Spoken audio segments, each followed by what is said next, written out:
তো আপনি আবার পুনরায় যাচাই করতে পারেন, ওই নাম্বার থেকে আপনি কমপ্লেন করতে পারেন। কোনো কারণবশত যদি কল কেটে যায়, হয়তো আপনি কল করছিলেন, সেই মুহূর্তে আপনার কলটি অটো ডিসকানেক্টেড হয়ে গেছে, তো সেই মুহূর্তে কিন্তু সেটারও ক্ষেত্রে নট ফাউন্ড হবে, অর্থাৎ আপনাকে পুরো কথা বলা শেষ হলে তবে কিন্তু তারা কমপ্লেনটা অ্যাকসেপ্ট করবে। হ্যালো ভিউয়ার্স, স্বাগতম মাহাদুল ট্রিক্স ইউটিউব চ্যানেলে। আমি মাহাদুল শেখ। আজকের ভিডিওতে দেখতে পারবেন যে আপনি সিএমআরও অর্থাৎ গ্রিভিয়েন্সে যারা কল করেছিলেন, যেমন আপনি হয়তো বাংলার বাড়ি নেওয়ার জন্য কল করেছিলেন, আপনি হয়তো বাংলার বাড়ি পাননি, বা এখনও যারা কল করছেন, সেই কলিংয়ের স্ট্যাটাসটা কিভাবে আপনারা জানবেন, সেই সিএমআরওতে যে গ্রিভিয়েন্সে যে আপনারা কমপ্লেন করেছেন তার স্ট্যাটাসটা কিভাবে চেক করবেন, সেই স্ট্যাটাসটা চেক করার জন্য, অর্থাৎ সেই স্ট্যাটাসটা চেক করার জন্য আমি ভিডিওটি বানাচ্ছি। আপনার যে বাংলার বাড়ি বা আরও যে কোনো প্রকল্প বা যে কোনো আপনার কোনো অবজেকশান, হয়তো আপনি এই সরাসরি মুখ্যমন্ত্রীতে আপনি কল করেছিলেন, আপনার সেই কমপ্লেনটা তারা নিল কি না, বা সেই যদিও কমপ্লেনটা নেয় সেটা কত দূর এগিয়েছে কাজটা, বা কতদিনে কার কাছে কি প্রসেস হয়েছে, সেই সব সম্বন্ধে আপনি পুরো স্ট্যাটাসে দেখতে পাবেন। তো চলুন শুরু করা যাক কিভাবে আপনি স্ট্যাটাসটা দেখতে পাবেন। তো আপনারা আপনাদের মোবাইল থেকে সবথেকে প্রথম যে কোনো একটি ব্রাউজার ওপেন করবেন। তো আমি ক্রোম ব্রাউজার ওপেন করেছি, এবং আমি যেটা টাইপ করছি আপনারাও সেটাই টাইপ করবেন। তো আমি এই ওয়েবসাইটটি টাইপ করেছি যে cmo.wb.gov.in, এটা টাইপ করে আপনারা সার্চ করবেন। সার্চ করার পরে ঠিক এরকম একটি ইন্টারফেস আসবে। এরকম একটি ইন্টারফেস আসার পরে আপনারা এই যে দেখতে পাবেন, নিচে দেখুন গ্রিভিয়েন্স সেল, ইউজফুল লিঙ্ক, এগিয়ে Bangla, health and family welfare department, financial development, personal and administration reform, food and supply, land and reforms. তো যাক, আমরা গ্রিভিয়েন্স কল স্ট্যাটাসটা চেক করার জন্য আমরা ভিডিওটি তৈরি করেছি। তো আপনারা চেক করার জন্য এই যে দেখতে পাচ্ছেন এই উপরের এই লেখাটা, home our vision know your grievance profile success story find more, তো এই জায়গাটাতে আপনারা টাচ করবেন। এখানে টাচ করার পরে ঠিক এরকম একটি সামনে পপ আপ চলে আসবে।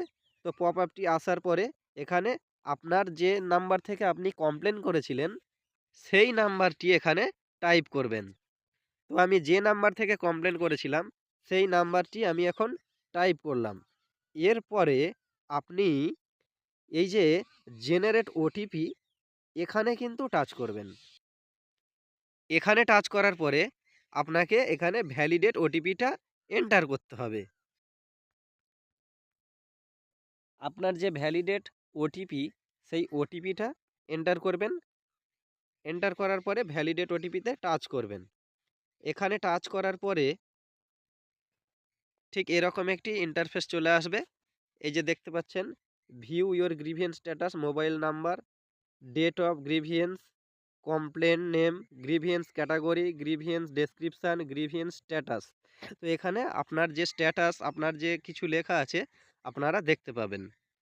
তো অনেক সময় এটা কি হয়, আপনি এখানে টাচ করলে অটোমেটিক এই যে সিস্টেমটা উড়ে চলে যায়। তার আগে আপনি যখনই এটা ভ্যালিডেট ওটিপি দিয়ে এন্টার করবেন, এরকম স্ক্রিন এলে যত তাড়াতাড়ি সম্ভব আপনারা কিন্তু স্ক্রিনশটটা নিয়ে নেবেন। এই যে দেখুন, এখানে আপনার যাবতীয় ডিটেলস কিন্তু লেখা আছে। আপনার অ্যাড্রেস, যে আপনি কল করে কোথায়, গ্রাম কোন জায়গায়, আপনার পুরো লোকেশান সব কিছু এখানে লেখা আছে। এরপরে নিচে দেখতে পাবেন, একটু স্ক্রোল করলে আপনার যে ডেট, সেই ডেটটা লেখা আছে, এবং আপনার এখানে নাম লেখা থাকবে, এবং গ্রিভিয়েন্সে কী নিয়ে কমপ্লেন করেছিলেন সেই কমপ্লেনটার লেখা থাকবে, যে আপনি কী ইস্যুতে কমপ্লেন করেছিলেন, যেমন আধার, ভোটার, যে কোনো কন্যাশ্রী, রূপশ্রী, বাংলার বাড়ি, যে কোনো খুশি আপনার যেটা কমপ্লেন ছিল সেই কমপ্লেনটা দেখাবে। এরপরে এই যে ডেসক্রিপশানটা আমি যেটা বলেছিলাম, এখানে শুধু আপনাদের নাম, কী কারণে, কতদিন, কিভাবে আপনি অ্যাপ্লাই করেছিলেন, আপনি হয়তো এর আগে পঞ্চায়েত বা বিডিওতে কিছু কথা বলেছিলেন, সেই কথার উদ্দেশ্য কিন্তু এই স্ট্যাটাসে লেখা থাকবে। অর্থাৎ আপনি কেমনভাবে কি কথা বলেছিলেন ফোন করে, সেই অনুযায়ী এই ডেসক্রিপশানে কিন্তু লেখা থাকবে। এরপরে এই যে গ্রিভেন্স স্ট্যাটাস, কতদিনের মধ্যে কি কাজ চলবে না চলবে, কি হয়েছে না হয়েছে, আপনার পুরো এখানে সব কিছু লেখা থাকবে। যদি আপনার রেকর্ড নট ফাউন্ড দেখায়, তাহলে জানবেন যে আপনি যে কমপ্লেনটা করেছিলেন সেই কমপ্লেনটা কিন্তু তারা কমপ্লেন হিসেবে গ্রহণ করেনি, যার জন্য নট ফাউন্ড দেখাচ্ছে। অর্থাৎ আপনার কিন্তু মোবাইল নাম্বারটা সঠিক থাকতে হবে। মোবাইল নাম্বার ভুল থাকলেও তো নট ফাউন্ড দেখাবে না। আপনি জানবেন যে আপনি কোন নাম্বার থেকে কমপ্লেনটা করেছিলেন, সেই মোবাইল নাম্বারটি থাকবে। সেই মোবাইল নাম্বার থেকে দেখার পরও যদি নট ফাউন্ড দেখায়, তাহলে আপনি জানবেন সেই কমপ্লেনটা তারা অ্যাকসেপ্ট করেনি, যার জন্য নট ফাউন্ড দেখাচ্ছে। তো আপনি আবার পুনরায় যাচাই করতে পারেন, ওই নাম্বার থেকে আপনি কমপ্লেন করতে পারেন। কোনো কারণবশত যদি কল কেটে যায়, হয়তো আপনি কল করছিলেন, সেই মুহূর্তে আপনার কলটি অটো ডিসকানেক্টেড হয়ে গেছে, তো সেই মুহূর্তে কিন্তু সেটারও ক্ষেত্রে নট ফাউন্ড হবে। অর্থাৎ আপনাকে পুরো কথা বলা শেষ হলে তবে কিন্তু তারা কমপ্লেনটা অ্যাকসেপ্ট করবে। তো সিএমআর ও গ্রিভিয়েন্স কলিংয়ের যে স্ট্যাটাস এইভাবে আপনাদের চেক করতে হয়। তো আপনারা এইভাবে চেক করতে পারেন। ওটিপি কিন্তু আপনার লাগবে।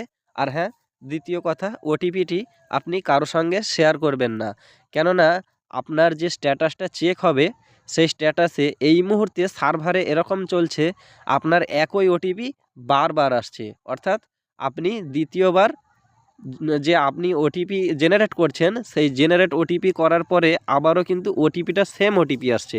যার জন্য আমি আপনাকে বললাম, কাউকে এই সিএমআর ও গ্রিভিয়েন্স স্ট্যাটাস চেক করার জন্য ওটিপিটা শেয়ার করবেন না।